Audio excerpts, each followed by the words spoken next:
Hi friends, welcome to my channel. आज आपण मानक सहित शेयर करने को जाऊँगी निम्ब फूल भजा। यह देह पाई बहुत उपकारी। चलतु देखा यही रेसिपीटी। प्रथमे आम यह भल भाव बाछि नेबा। एहीपरि भावे फूल गुड़िक भल भाव बाछि नेछि। एबे यह भल भाव धोई नेबा।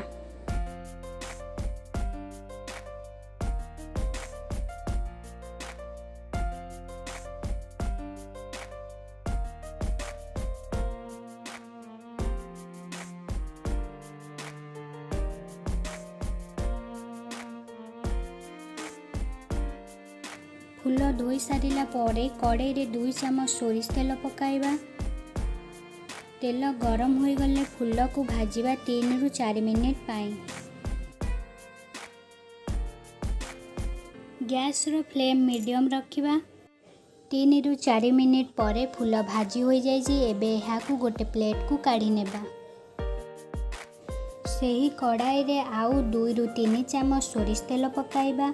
तेल गरम हो गले 2टी सुखिला लंका पकाइबा। हाफ चामच जीरा पकाइबा।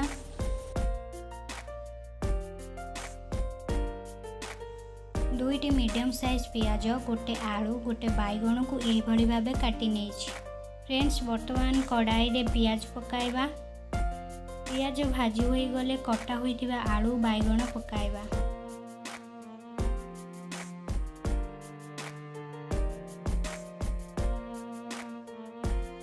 वर्तमान एठिरे गोटे चामच हलदी गुंड, स्वाद अनुसार लुण पकाइबा।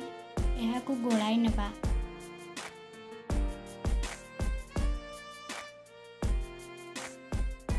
अल्प किछि पानी दे कवर करी सिजाइबा।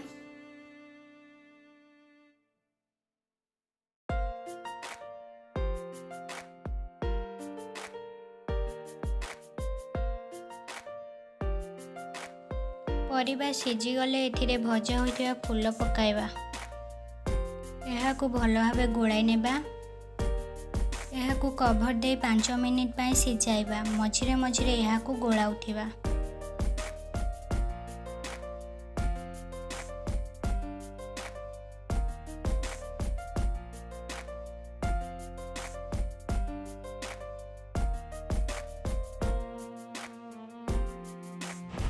पाँच मिनिट परे होईगला निम्ब फूल भजा। यह को आपण माने पखाल भात सहित खाइले भल लगी थाए।